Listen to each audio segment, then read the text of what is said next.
Hey guys, Quantum here with a Market Watch update for April the 2nd, 2024. Over this past Easter weekend, we just had the conclusion of the biggest online Pixelborn tournament to date with about 300 players, and there are some significant impacts to the meta from that tournament because it was the first tournament that implemented the newly revealed rules of best of two format in Swiss, and that should have a dramatic impact into the market. I don't think we've seen it just yet since that weekend just concluded and people are kind of still digesting what the results mean. Amber Steelsong did take the tournament, but I already commented on my tournament meta report that I think that was more the player rather than the deck since it was the only Amber Steelsong in the top 16. But enough about that. Let's go ahead and jump into some market prices and see what has been fluctuating, and it will be influenced by that tournament over the weekend.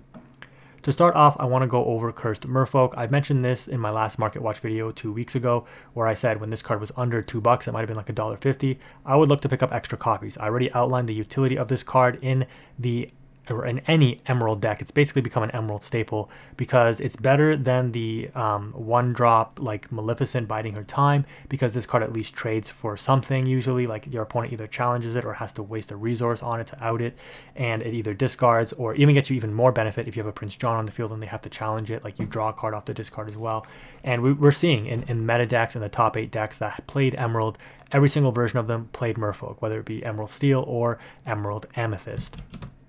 Lucky Dimes have come off their high, but it's proving to be a mainstay in any Sapphire decks. Obviously, the two big meta ones are Sapphire Ruby and Sapphire Steel, both of which are now including Lucky Dimes. The Steel version usually will play Bell in order to gain 5 off of the Lucky Dime, and the the Ruby version, will look to play either they both play Gastons, but the Ruby version usually plays Tamatoa. The Steel version sometimes doesn't. And the Tamatoa can be dimed for like 4, 5, 6 sometimes. It's really, really strong. But at $10, I wouldn't be upset at picking this up. Again, if you watched my channel, my market watches before, you probably would have been able to pick this up for $4 before it spiked here. But at $10, I don't think this is a bad purchase at all. I really, I don't know, for me personally, I haven't been able to find any under 15. People are selling them for like 17 still locally, but that's in Canadian dollars. But 10 USD, or 10 Canadian, I think that's a decent price still. I'd probably pick them up if you're looking at playing anything Sapphire, because you do need them. I just want to comment on some first chapter cards. We'll take a look at a couple more throughout the day, or throughout this video, but Be Prepareds are going up. I think anything from chapter 1 until a reprint is released, the market will continue to have these cards climb because they're just getting harder and harder to find. Obviously, retail stores aren't selling any first chapter, and if you're playing any in combination, there are certain cards that are becoming staples right now. Be Prepared is one of them. If you play Ruby, any iteration of a Ruby deck, usually you will need 4 Be Prepareds, 3 or 4 Be Prepareds. Sapphire is kind of becoming that with, like I just said, with the Lucky Dimes, and now with Fishbone Quills and the Hero package. Steel is like that with Beast Tragic Heroes, and it's why you see those cards be so expensive. Speaking of staple cards, not that every Steel deck is playing Robin Hood, like the Sapphire Steel version usually doesn't. Emerald Steel can or cannot play this card. I think the pure discard version of Emerald Steel that focuses on like the Flynn Riders, the Cursed Merfolk, the Sudden Chills, etc., doesn't opt to play Robin Hood, but I think it could potentially fit this in. But Amber Steelsong is getting a lot of attention right now because it just won the tournament over the weekend with 300 players, and it also won the 8K in, I think it was Ohio or something, in the in-person 8K. So Amber Steelsong does play Robin Hood, and it is a very powerful card. It's actually one of the reasons why Amber Steelsong continues to be a force in the meta. This, along with the Queen, those early shifts, being able to sing 5-cost songs early is just so strong. And yeah, you're seeing this card rebound upward. I mentioned that this card probably is a $50 card in the long run. It's already surpassed that. Will it come back down? Hard to say. I can't see it because of how much of a staple card it looks to be in most Steel decks. And Sapphire Steel could play this. The only reason it really doesn't is because on turn 3, instead of shifting Robin Hood, you'd rather Fishbone or Mickey for the ramp. But other than that, the card is still very, very good. The Queen's Castle, kind of stabilizing at a lower price point. I think it's the lowest it's been. If you don't have these, now might be the time if the price is stabilized. This card is being used in Ruby Sapphire once again. the cycle of the meta has kind of gone full rotation where, a lot of people were on Ruby Amethyst, a lot of people were on Queen's Castle, Gem Hawkins. Those got scaled back as people were also playing Maui's and Fishhooks. Maui's are still playing in 4, but Fishhooks kind of got scaled back or cut from decks now in Ruby Amethyst. And with the emergence of Emerald Steel discard becoming more popular, in order for Ruby Amethyst to compete, they really do need the Queen's Castle. It is one of the ways that it actually has a decent chance against Emerald Steel compared to like what the matchup was like in Rise of the Floodborn, where Emerald Steel was heavily favored to win that match. Into the Inklands, that matchup is actually not as bad as it may seem.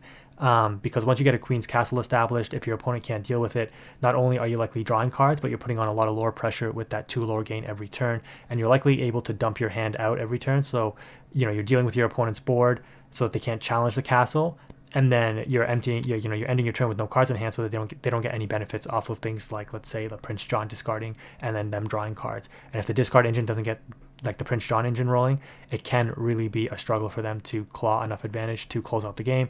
Whereas with you and your location are just going to be cruising to victory with that lore gain and the card draw. Moving on to the next card, we got Ursula, Deceiver of All. This card kind of dipped down a little bit, but then has been coming back up. I mentioned this in previous MarketWatch videos where I think long-term this card also kind of likely mirrors Robin Hood, where it becomes like a $50 Canadian card. It's definitely under that right now at 32 USD. It's like 40-ish. But again, I've mentioned this before. This is a card that only gets better over time. Well, the one that's for sale right now, based on what's available, is definitely over $50 Canadian. So, but the market price here is definitely reflecting lower. But yeah, this card is a card that just gets better over time because, as I mentioned, as more sets are released, more songs are released, this card just gets better and better. The only thing that makes this card worse is if we see more like removal for, like, let's say 2 strength characters, 3 toughness characters, that kind of thing.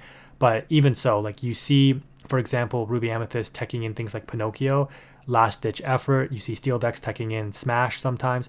They obviously play like Amber Steel Song plays Strength of a Raging Fire. They'll flood the board with weenies just to deal enough damage to take out this Ursula, because this card's singing a Friend's on the Other Side, a Strike, a Good Match, a Mother Knows Best, even like Sudden Chills, even something like The Boss is on a Roll is so devastating to double sing. In the Steel versions, right, Let the Storm Rage on, Strength of a Raging Fire, deal double damage. Like, it's such a powerful card. If you don't have your playset and you want to play Emerald, I think you need this card. So if it's at one of the lowest price points it's been at, does it go lower? Hard to say. Again, it is topping tournaments. It is, Emerald is proving to be a force in the meta. This card is being used in every Emerald deck. So take that as it is, and it is a meta card. So the price is going to be high naturally because it is an Emerald staple. Moving on to Maui, speaking of staples, it's becoming a Ruby staple, just like Be Prepared. It is the most expensive rare in the game, I think. Kind of wild to see it at $13. Hopefully you were watching my videos back in the day when locations were first revealed and Maui's were still $6 Canadian. Well, now they're like $18 Canadian, so literally tripled in price. And I said, pick up your Maui's. I picked up extra copies. I traded them for good values. And I told people that I was trading them to. I'm like, this card's going to like double, triple in value, right? Like, it just gets better over time. Ironically enough, like, look at the copy for sale right now is $21. That's insane. $22. That's wild. Anyways, funnily enough, or ironically enough, they were good because of locations, but locations kind of got shifted out of the format a little bit. But they're still relevant because Ruby Sapphire and Ruby Amethyst they both play Maui, and even Ruby Amber Mufasa plays Maui. So there's 3 applications where, again, like Ruby Amber Mufasa would not play Be Prepared, but Ruby Amethyst, Ruby Sapphire do play Be Prepared, but Maui is used across the board in anything that's Ruby. So a staple rare, that's why the price is going up. It is proving to be a very good card in the meta still. If you play Ruby, you need Maui's. Speaking of staple cards, like I just mentioned earlier, along with the Lucky Dime Fishbone Quill from set 1, being a set 1 card is, priced at a premium now. But if you're playing Sapphire, you need Fishbone Quills. You need the Hero package. It is, no matter what iteration of Sapphire you're playing, because even there's like a Sapphire Amethyst build too, like you still probably play the Hero package. It's just that good. The Fishbone Quill being able to ink the additional card helps you get ahead so that you can play your top end quicker. We all know how this works, right? If you've been in the meta at all. If you don't have these, I feel really bad for you because paying $12 for these feels really bad considering they were $2 like a while ago. And again, like Sapphire Steel in set 2 was probably one of the best decks in the format, and this card was still cheap despite that deck doing so well. Like, if you didn't pick it up then, not thinking that, Sapphire Steel, it keeps synergizing so well because of A Whole New World and Fishbone Quill. Until A Whole New World is banned, like, this combo will be relevant for a long time because Sapphire and Steel just get more and more support. Obviously, this will be a relevant engine for time to come. Like, again, it could get power crept, but it's very unlikely. Fishbone Quill is just proving to be an absolute force in the meta right now. Speaking of which, Whole New World, again, another set 1 premium, spiked up and has come down off of its high. If you don't have your copies of Whole New World, I don't know what to tell you. It is definitely a staple Steel card. If you're playing Steel, you don't necessarily need to play this, but if you're playing anything that has a top end that isn't like super aggro or lower to the ground, I think you still play Whole New World. This card is just, it honestly is the most powerful card in the game, to be completely honest with you, because the amount of disruption you get from playing this, from like a good player knowing when to play this, it's absolutely game breaking. Like, I've talked about this with Amber Steel's Song, where if they do like a shift 2 Queen, a shift 3 Robin Hood, and then they sing A Whole New World while on the play and they like +4 off of it, there's almost no chance that you come back. It's so unlikely that you're able to claw your way back from that. That's how powerful that combo is, right? That's why, Amber Steel's Song, it's been focused around the Whole New World disruption for, since set 1, right? So yeah, it's a very powerful combo with the shift. Obviously, Sapphire Steel plays it. It's a staple in there. Amethyst Steel could play this with the Jafar. There are better versions of Amethyst Steel, I believe, that are more aggro focused, that do not play A Whole New World though. And then the Emerald Steel lists that are not focused on discard could play this. The discard version obviously does not play this, although I think it probably could, to be honest. But yeah, in Steel applications, the Whole New World continues to be an insanely powerful game warping card. Moving on to Cinderella, you're seeing this card pick back up in price. It was, like under $3 Canadian even. But with Amber Steel's Song taking 2 of the biggest tournaments in Lorcana in March, people are starting to, collect their Amber Steel Song stuff. So if you don't have these, maybe keep an eye on it. At $3, it's not necessarily the worst price, I don't think. This card is insanely powerful in any Amber build, to be honest with you, because again, just like the Ursula, as you get more 3-cost songs or less released, this card just gets better and better over time. And it also has good shift targets. It's one of the key princesses in the game, so it likely only gets better and better support as time moves on as well. So keep that in mind. Tinkerbell kind of stabilized here at $11 USD. Not the worst. There was a time when this was maybe like $10, like around $8. This is a set 1 card, and I'm surprised it is still so cheap. I think the value of Tinkerbell is going down though, because you really do get the benefit off Tinkerbell on the shift. And since people are not playing the small Tinkerbells or morphs really in the Emerald Steel version, like hard casting this for 6 isn't necessarily the worst, but it's so slow that there are usually just better options to play. The 1 damage AoE is still somewhat relevant, but usually the way that you want to apply this card is you want to already have a 5 singer on board, so that if you hard cast Tinkerbell to deal 1 damage, you can sing Grab Your Swords with one of your other 5-cost characters to deal the 3 AoE, which usually is a board wipe mid to early game or early to mid game. But that's really like a hard combo to pull off, because you need a 5-drop, the Tinkerbell, and a Grab Your Sword. So you need 3 combo pieces to pull that off. What are the odds you have a perfect setup for that, when your opponent is disrupting your plays? For that reason, I think Tinkerbell, is opting to or not to be played in some Steel decks, and I think rightfully so. Even Amber Steel Song has opted to cut it in some variations. Steel Sapphire has opted to cut it in some variations as well. So you're seeing a lot of experimentation in the meta with this card. Jim Hawkins has absolutely tanked, which is very interesting. Again, this is another card that I think just gets better over time. Around 25 Canadian isn't the worst, 20 USD here. It's going for 15 on the market price, which I think is probably a little low. But I think this card does have some application. I think this could make its way back into Ruby Amethyst, since Queen's Castle is making its way back in. I mean, at worst, this card is ink. In good matchups, this card can be absolutely busted and really turn the tide of a match.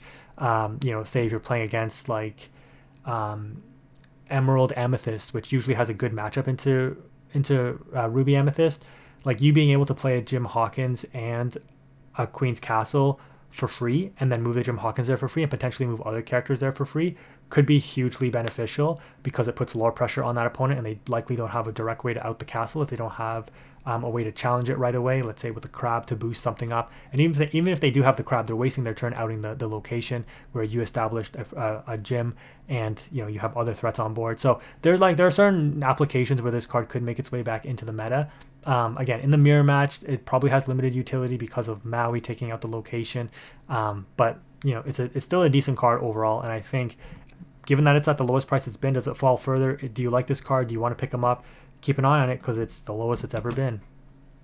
Cinderella, Stouthearted. Again, just wanted to take a look at this for Amber Steel Song applications, kind of like what I mentioned with the Amber Cinderella. This card I think is very heavily underrated. Into Ruby, it is a bad card, but then you just ink it. But into other Steel matchups, and we've seen how popular Steel is, it is a powerhouse. With with Amber Steel Song playing this card, Emerald Steel has trouble outing it, Sapphire Steel has trouble outing it if they don't play the Let It Goes, and Amethyst Steel has virtually no way to out this either. They have to essentially hope to tap it down with Elsa if they're playing the control version, or just race it with like Jafar's, or aggro it out with like just questing for lore, or like racing it again. There's this card is so strong in Amber Steel Song because you have the Amber Cinderella. It's it's really overlooked, I think, and still undervalued. I picked up 2 foil copies for $10 each, and I don't mind that price because I think this card is very good in the meta right now. And again, against Ruby decks, you just ink it. The Queen is starting to see more play. If you don't have your copies, they can see it's starting to be picked up here. It's proven to be that the Shift 2 is very relevant. You've seen the Queen package be used in Amber Steel Song once again in both the list that won the 8K and the list that won the big Pixelborn tournament over the weekend, the Easter weekend. It's too valuable, like I've already discussed, right? The Shift 2 Queen or the Shift 3 Robin Hood, and then Singing a Whole New World, that's just it's so insanely powerful. And the Queen inherently is just a good card. Boost by 4, reduce by 4, take out opposing Cinderellas, take out opposing big threats like Tamatoas that Amber Steel has trouble outing. It's a very powerful card to help you maintain board control, but just the synergy you get with Singing the Whole New World makes it insanely powerful. That's why you're seeing this small spike, but the card is still like 50 cents, $1 at most, right? So if you don't have them yet, maybe take a look at grabbing them while they're still very cheap. Lady Traine is also more or less record cheapness, right? Like right now, it's the cheapest it's really ever been. This card is making its way back into Ruby Amethyst list, and it is being played in Ruby Sapphire. If you don't have these cards yet, under $2, I think it's still a good value. I remember when this card was like 10 to 15 Canadian.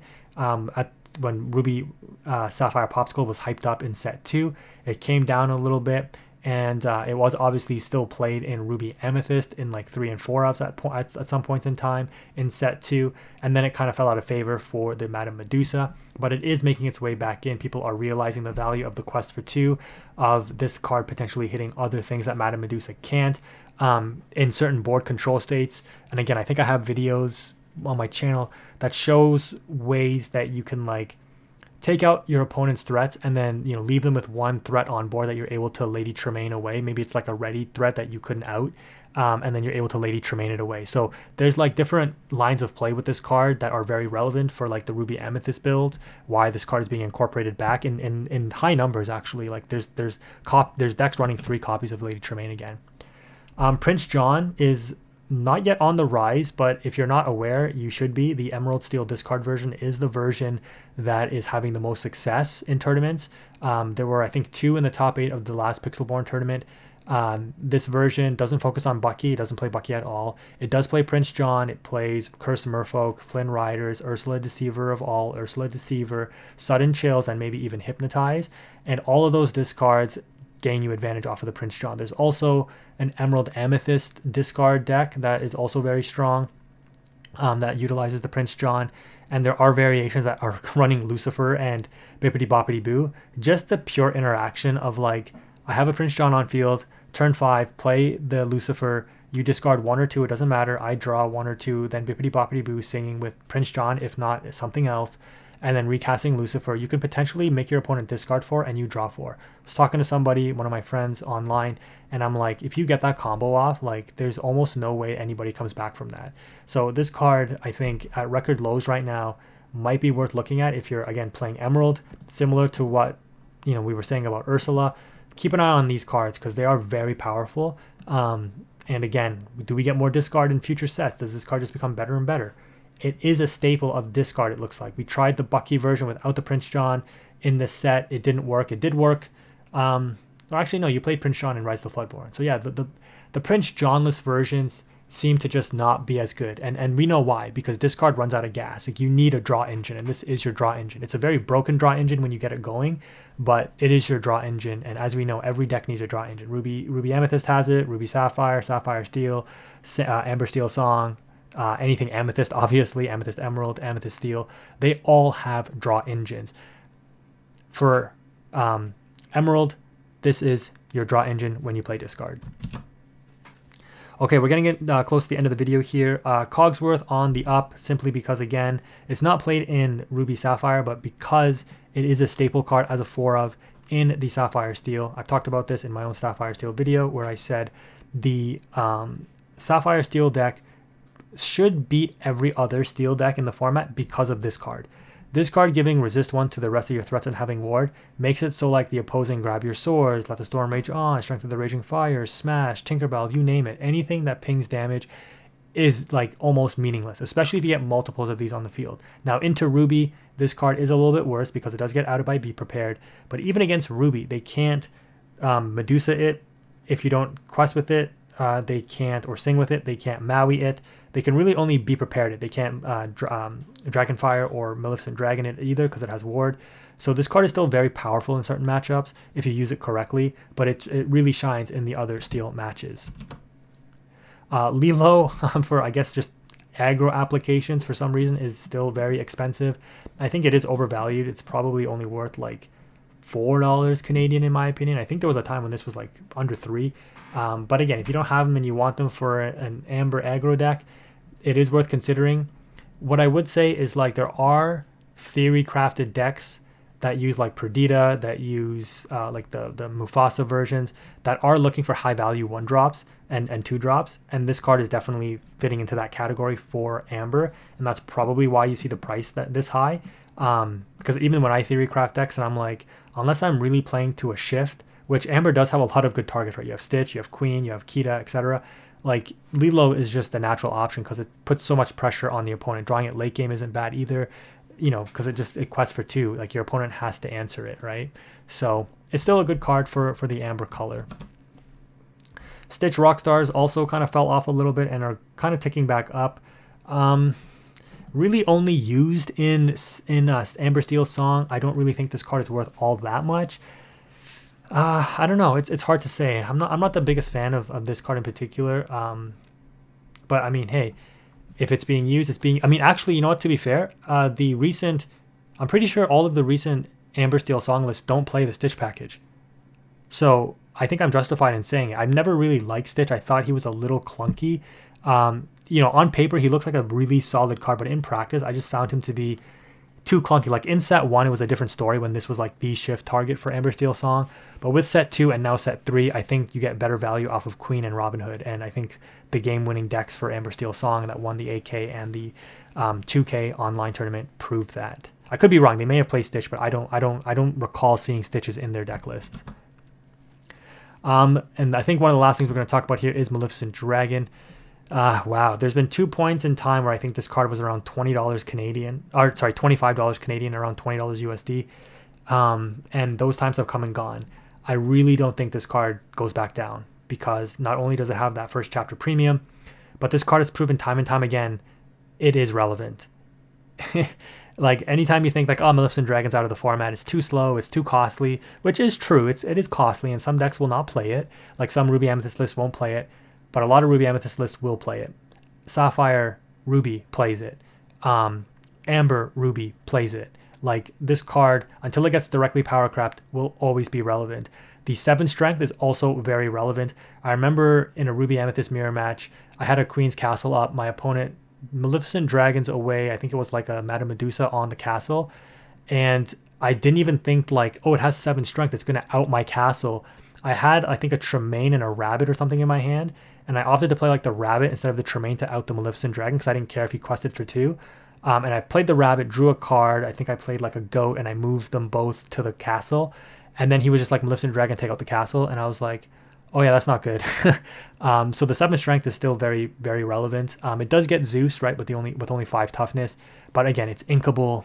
It instantly goes 2 for 1 more or less. Like, it quests for 2. It has 7 strength. It's a good card, guys. Like, I don't know what else to tell you. I wish I could get more foil copies, but I only have my 1. But damn, you know, over almost $100 now for a foil copy. I really did think that this card would be worth that much. I thought foil, you know, when set 1 was released, it was probably worth around $50 to $60. There was a time when it was worth that. But I guess, again, the set 1 premium, chapter 1 premium just makes it worth more and more. And that's going to do it for the Market Watch. Again, these are kind of long, but hopefully they provide some good insight for you guys into the meta and why things are moving or where things might be moving given how some tournament results have gone. If you've made it this far in the video, thank you again for watching. Quantum is out because it's almost 1 a.m. here, and I got to get to sleep.